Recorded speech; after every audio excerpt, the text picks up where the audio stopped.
Welcome to the NLP View with your host, Donna Blinston. Each week, Donna will explore how the techniques of NLP can help improve your personal and professional life. And now, here's your host, Donna Blinston. Hello and welcome to the NLP View. My name is Donna Blinston. Today's guest is Andrew Bendefy, author of the best-selling book, Seeing Spells Achieving. Neuro-linguistic programming, NLP, is an approach to communication, personal development and psychotherapy. According to the charity British Dyslexics, the most successful way of teaching dyslexic students is to use a structured multisensory technique which combines visual, auditory and kinaesthetic inputs so that the brain receives information in many different ways. NLP takes this even further by introducing a visual spelling strategy, teaching the student how to form mental pictures of the words, enabling them to see the word rather than remembering how to spell it.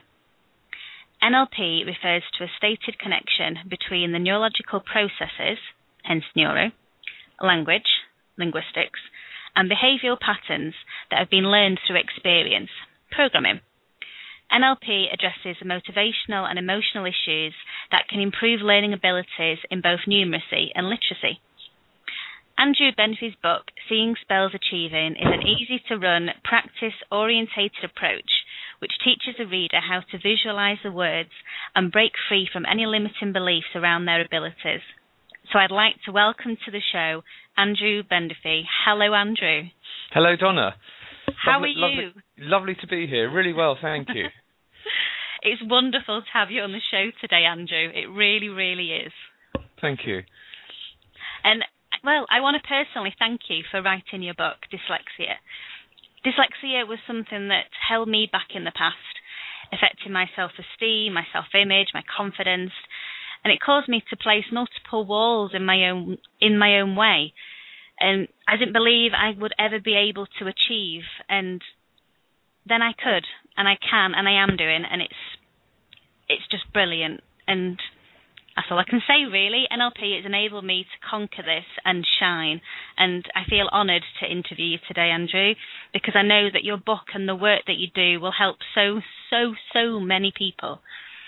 Oh, thank you. It's and it's curious that there's that word in there, beliefs, and sometimes when people do get to a place where they believe they can't do something, in this whole world of psychology and so on, there's a structure where beliefs drive behaviour, and when we think at a belief level, we will often ask ourselves the question why, and why is a way of exploring beliefs. So when we explore behaviour, the question is what.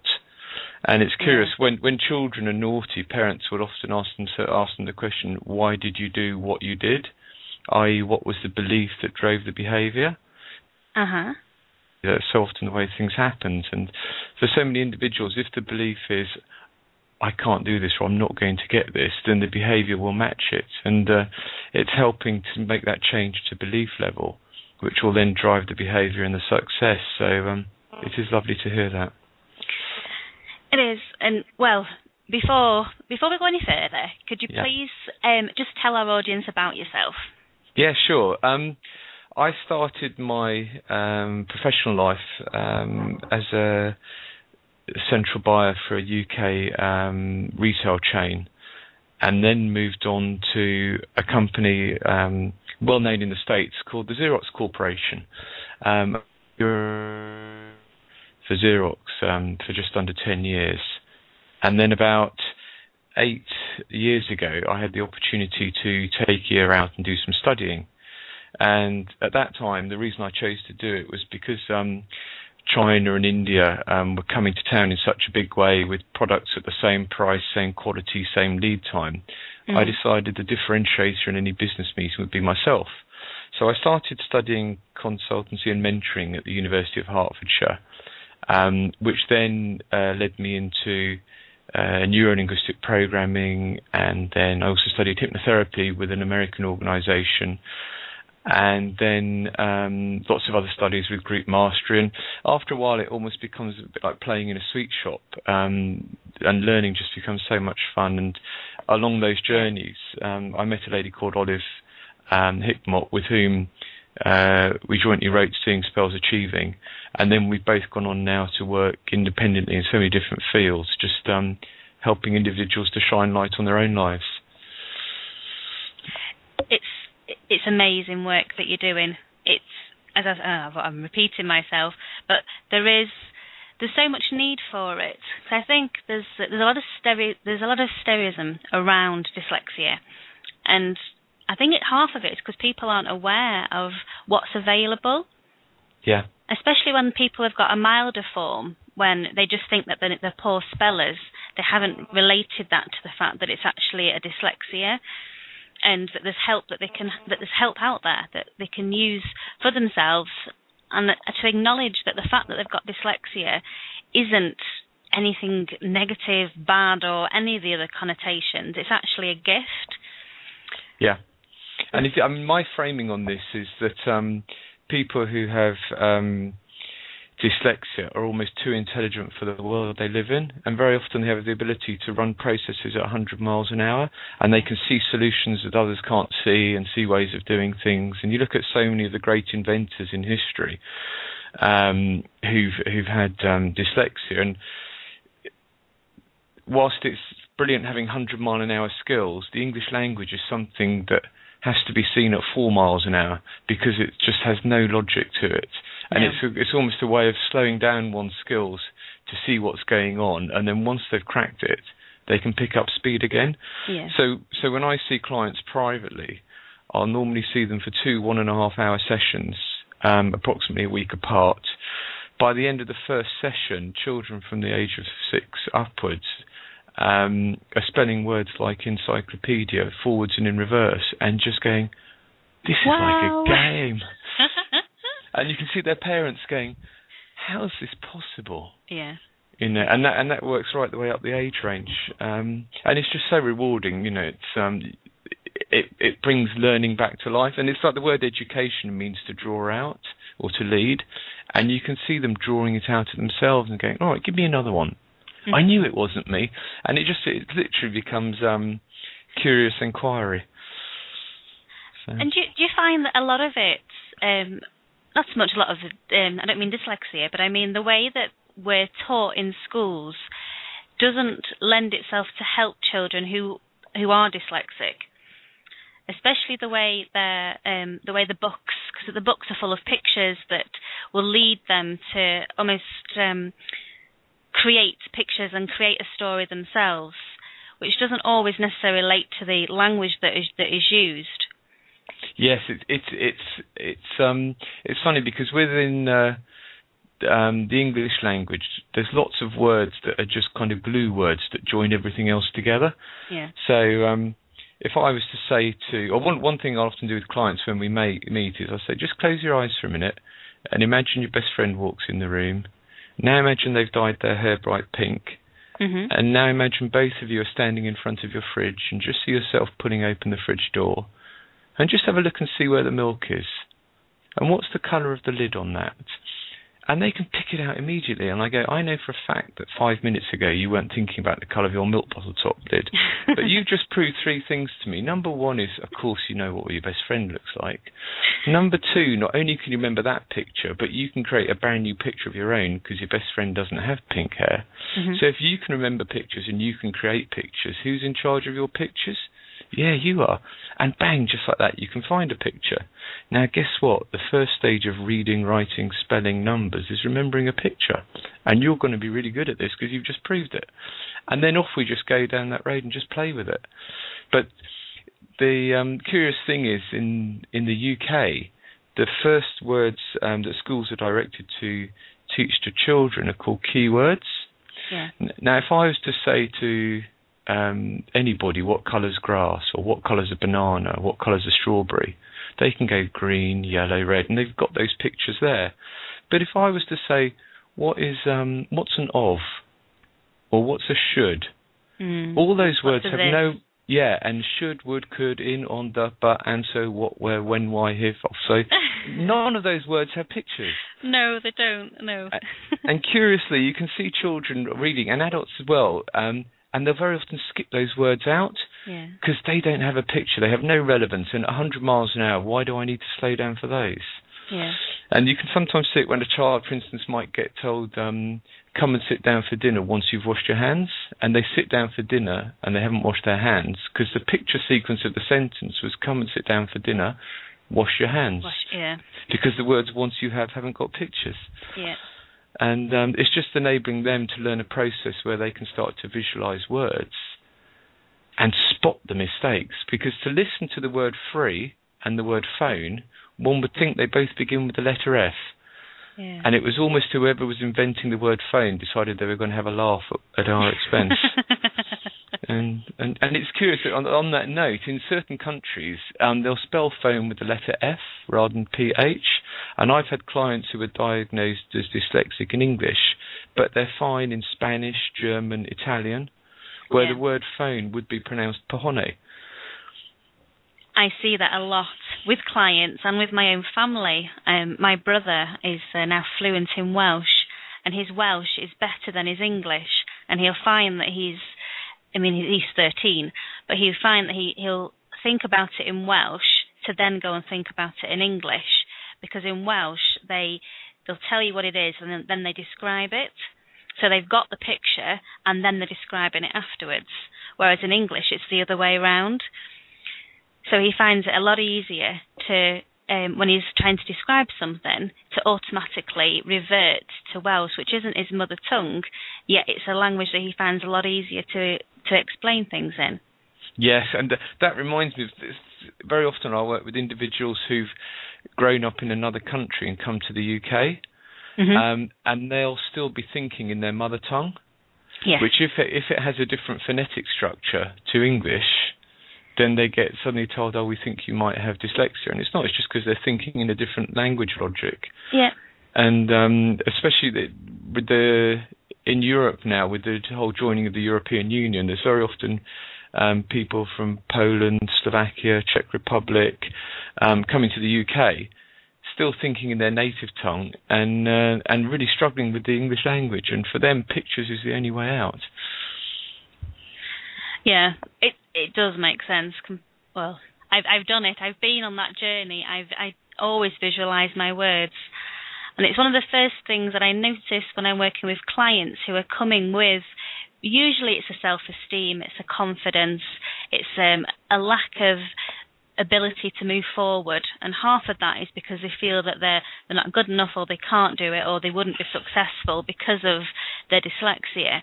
And when I start talking about them and ask them, talking about their dyslexia and their reading, their writing, their numeracy, when I start talking about it, they're looking down to the floor because they've had a lot of emotion attached to it. And because they're looking at the floor, they're in their emotions. They're not able to look and visualise and look up at the words. And just by doing that and getting them to look up, to visualise the pictures, they're seeing the pictures, and not only are they able to see the words, spell the words, they're able to say and see so much more than they could before. Is that an experience I've seen that through your book, but what else have you found with your clients with things like visualising and the movement from being down in the emotions to being able to, I suppose, stand up tall and know that you can spell and you can see the words in front of you? Well, it's fascinating. I can ask children of any once they can converse, I say, so when we feel sad, where do we tend to look? And they go, we look at the ground. And I go, exactly. And there's even things in our language where we say, oh, I'm feeling a bit down. Things aren't looking up. And it's just human nature. It's the way the brain's wired, that when we go to that point, we look down. But then I say, have you ever noticed that time where you might have lost something and you look up at the ceiling and you go, now, where did I leave that? And they go, yeah. And I go, well, guess where your secret picture library is? Up there. And in the UK, many years ago, they used to say, what are you looking up there for? The answer's not written on the ceiling. Well, actually, yes, it was. That's why everyone used to look up there. And in that whole area around emotions, we mentioned approximately 10% of the English-speaking world have dyslexic tendencies. In the UK, now 20% have literacy and numeracy challenges. Within certain industries, within the fast-moving consumer goods industry, which is high-volume retail, distribution and so on, 40% of employees have literacy and numeracy challenges. Within prisons, 50% have difficulty reading and 80% have difficulty spelling and writing. Wow. So that's 4 out of 5. And there's a figure where the prolific persistent offenders, who are people who will leave prison and then go straight back and leave and come straight back, account for the vast majority of the prison population. And it's just frightening. And there's one other figure which was quoted to me, that 50% of entrants to the armed forces have a literacy and numeracy level below an 11-year-old. And there's twice, this was a few years ago now, it was about 3 or 4 years ago, at that time there was twice as many people as were serving in Afghanistan who are now in prison in the UK. Gosh. And it's just a world, there's just people who at the time just didn't get it. Yeah. And it's such, if you think that's 1 in 5 people, so we will all know people who have challenges, and suddenly they go, I can get hold of this, I can do this. And it's just that liberator which enables them to move forwards and to own it. Yes. And it is around that ownership. And I think, I especially found with myself, because you're told so many times in school, and from a family point of view, it was more of a laugh and a joke, or, don't ask Donna, she can't spell for toffee. So even though it was meant light-heartedly, when you hear it again and again and again, you believe it, and we've touched on beliefs, but we will link back to them. But I can imagine being as a child, and if you're told again and again and again that you're a rubbish speller, you'll soon turn that into that I'm stupid, or that I'm not good enough, and that I'm sick. And if that's the mentality that you're running, an identity level about yourself, you can see exactly why and how people end up in the position where they can't get a job, because when it comes to presentation, they've either struggled in the first place to do the application form, or not even got to that point and think, well, I can't fill it in, or they'll see that I can't spell, so they're not going to employ me. If they get past that point and they go to interview and they've got such a poor level of self-esteem and self-confidence that they don't get the job, and it's that whole self-fulfilling prophecy. So you can see where the attraction for crime and that whole lifestyle just arise, because there's nothing else for them in their perception of the world. And half of it's just because they've not had that opportunity. And I know when we're talking about how dyslexic people, because they're all at least above average intelligence, they're running and working a lot faster. They've got a brilliant gift of being able to think outside the box, and lateral thinkers. In school, they're often seen as the people that are troublemakers, disruptive and noisy, and it's not that. It's because they're bored. Yeah. They're already at the end of the class. It's like, come on, give me something to do. And it's so funny when you mention that, because there's been a time when each of us has been watching a good movie on telly, and someone might come into the room and ask us something, and we just don't hear them because we're glued to the movie. Yeah. And then say something scary happens in that movie, and we take a little jump in our chair. It's not that there's a dragon in our room or a man with a gun, but we've just seen something visually, and it's caused us to take what they call a kinaesthetic reaction. And for these individuals, at an other than conscious level, they can be running several movies in their minds. Yeah. And to pay attention to their movies, the first thing they have to do is stop listening to everybody else, exactly like we do when watching the telly. Mm-hmm. And then they might get told that they're daydreaming or not really paying attention. Well, actually, they are paying attention to something that's probably much more interesting than the person at the front of the classroom. Yeah. And the next thing that happens is all the thoughts that they're having just give them too much energy, and they can't sit still. In the same way the horror movie makes us jump, the visual drives the kinesthetic, and you've got the beginnings of the ADD and ADHD, attention deficit disorder and hyperactivity disorder. So they get into school on day one, they're taught words that they can't visualise, and the first thing they go is, oh, I can't see that. Yeah. Anyhow, there must be something else. And they'll go off at 100 miles an hour and start to lose attention. And I run programs in schools that run over a few weeks and involve all the parents, the community, the teachers, and everybody.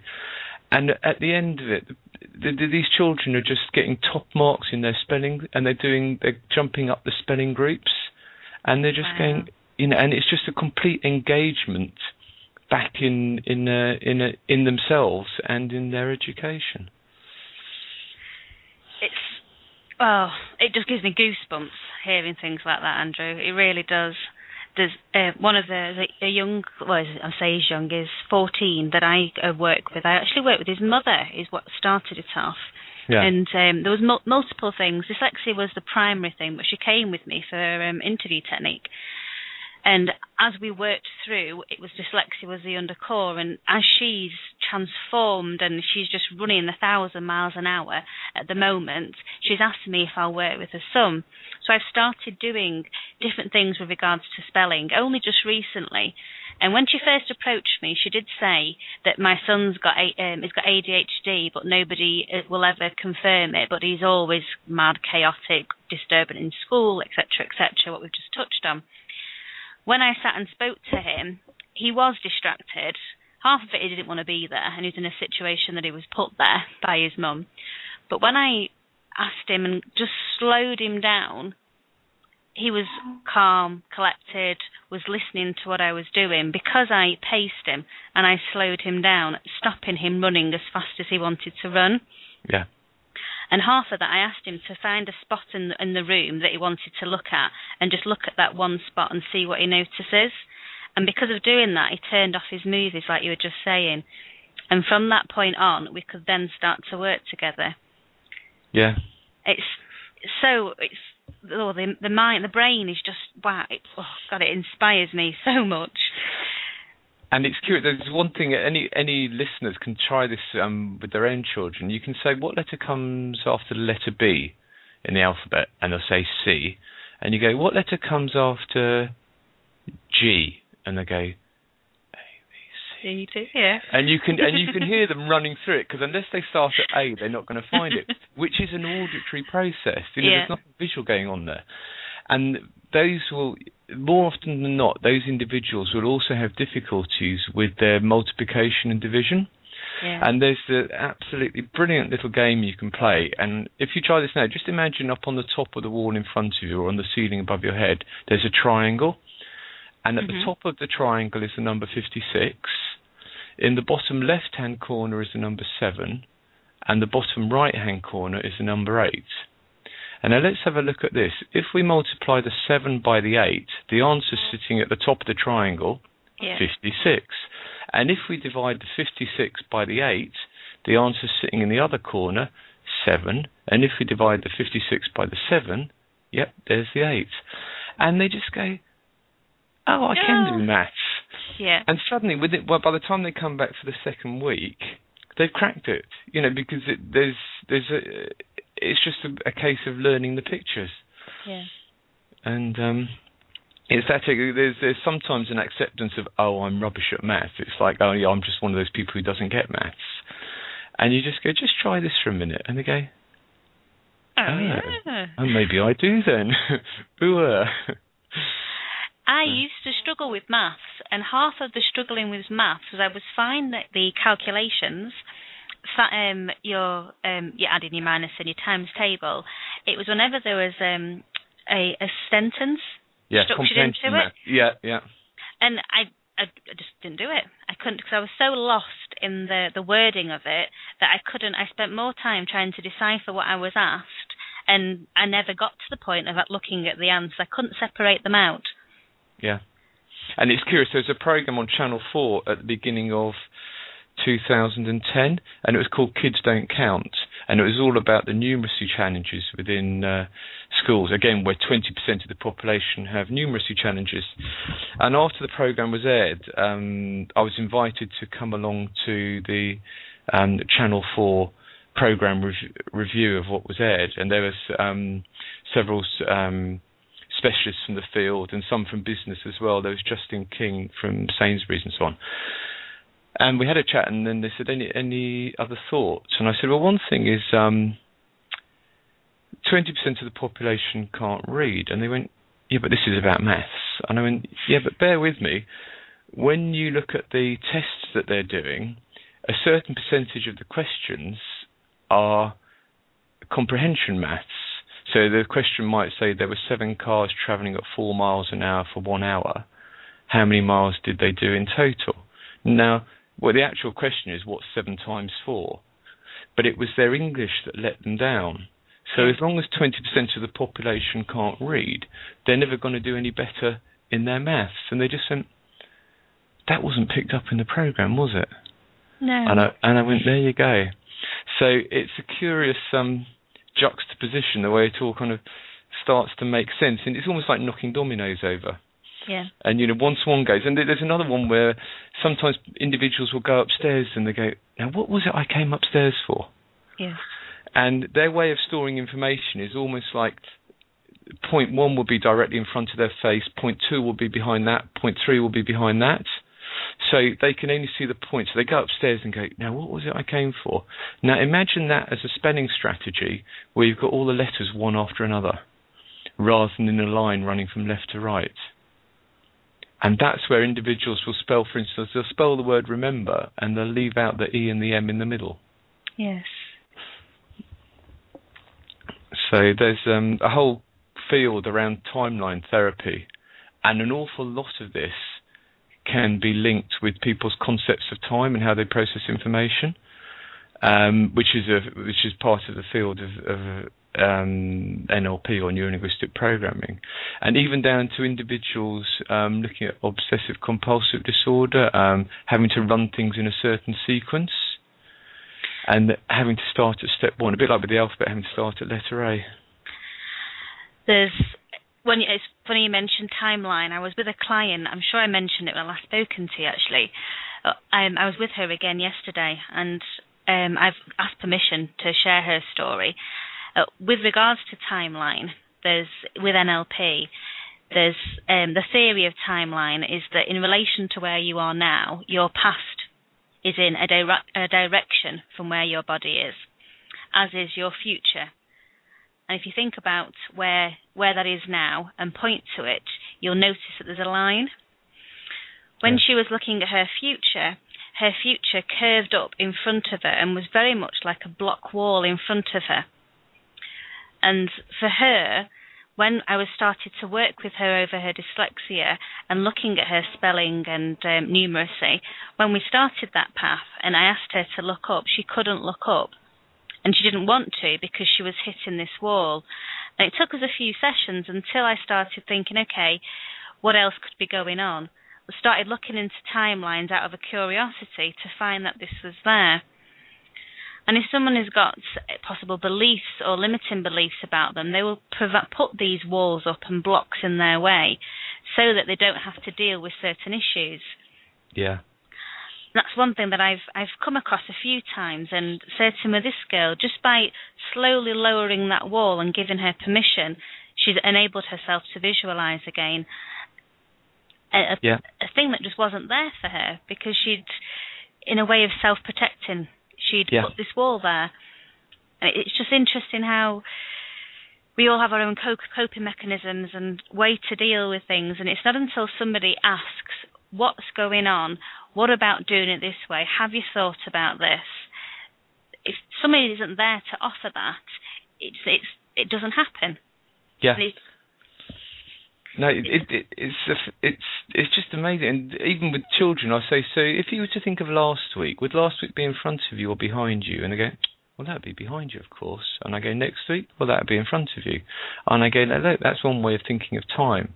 And I go, you know, some people who are really organised at time, and they always remember birthdays and dates and so on and so forth, their past will be to their left and their future will be to their right. And it's almost like they're running along a line going, well, that was in January, this is coming up in March, what we're going to do in December. And they've just got different ways of processing time. And it's those areas of that left to right approach is the perfect one for spelling, but the behind and in front of you one isn't. Yeah. And the one area where we were talking earlier about people who've had a rocky road in life, very often their past is sitting in front of them and their future is even further in front of that. Yeah. And what's the positive intention in not moving forward? Because I'm going to walk into my past. Yeah. And it's just, let's stay right where we are, because this is safe. It is completely. And that's one of the things that I really liked about your book, is because it takes you through that journey of identifying with things like that. You start off getting people to acknowledge their beliefs, reframe what they believe about themselves currently with regards to the reading, the writing, the numeracy, what they believe currently, how they can reframe it and see it differently. And one of the things that really, I suppose, took a hold of me is when people tell you things like you are a rubbish speller or you'll never be able to spell. We often hold on to them. I certainly did, and a lot of my clients hold on to those as being truths and hold it at an identity level. And just by asking them to say, well, you know, whose life is it anyway, which is directly out of your book, and why should someone I haven't seen for many years still hold a power over me? Yeah. And I certainly had that. I had my school teacher did have a power over me. So whenever I thought about English and comprehension, for one, I automatically saw her. And in came all the negative connotations I had around her. And by being able to release that, I was then able to step forward. And it's that journey that you take people through in your book, where you're preparing them, getting them to acknowledge where they are, where they want to be, then learning how to visualize, then learning how to spell, seeing the words that can take, well, every reader through to shine, as you said in the beginning, to shine that light that's there already. They've got a dampener on it at the moment. Yeah. And the amazing thing is, once they've got it, then they go with it. And where we've run programs in schools, one of the things that teachers particularly like is it doesn't mean they have to throw out everything they're already doing. They can pick and choose the bits and integrate it with their current processes. You know, and they just go, this would be really good for you doing it this way. And what I might do is mix this with this, which means it's a continually kind of evolving organism almost, or growth. And we'll see children playing with it in the playground and going, all right, let's try this. All right, I'm going to put a word on that cloud. You know, and off they go. And then once they're peer mentoring or peer teaching each other, then you know you've cracked it. Completely. I mean, we're referring here for teachers, but there's also the work the parents can do. Yeah. And the young boy that I mentioned earlier, that I'm working with, I asked his mum for his spellings and think extra, because he's going to extra English lessons. At the moment, he won't be going for much more, I'm sure. Yeah. But I've asked her to put his spellings on a bigger piece of paper to get him to colour them in and put them in his bedroom in his top left-hand field, so that they're there so he can see them, so that it's building his confidence. He's seeing the words, so he's immediately seeing the effects in school. And that's a trick that the parents can offer. Yeah. Can offer for their children, as well as everything we've talked about. We have referred with regards to teachers, but parents to buy the book themselves to help their children. Yeah, and curiously, there's at the beginning of November, there's an NLP conference in London that I've been invited to speak at, and I've been contacted by a number of teachers and also a number of parents just to check the details of the session. And they're saying, can we bring our children along and this and this? And it's just fascinating, that idea of, everybody's involved in, let's get this done and dusted now. Yeah. And let's find new ways of playing with it almost. Definitely. Well, Andrew, I could talk to you about this all day, all week. Can you tell, is there another book that you've got out from this? What's happening? And can you tell our audience how they can contact you, how they can buy your book and your subsequent books? Called Seeing Spells Achieving. It's on Amazon. I have a InsideYourself.com. That's InsideYourself.com. Yeah, and my name is Andrew Bendefy, and thank you for listening. Yes, audience, thank you ever so much for tuning in. It's been an honour having you today, Andrew. A real gift for me personally, because of the journey that your book took me through. And to all of our listeners out there, if you want to learn about how it can help you, please buy his book. It's well worth read. If you want to learn about any more about NLP, then please tune in each week and also visit my website, www.donnablinston.com, where you can pick up a copy of my best-selling book, Psychobabble, a straightforward, plain English guide to the benefits of NLP. Thanks everyone for listening. Look forward to speaking with you next week.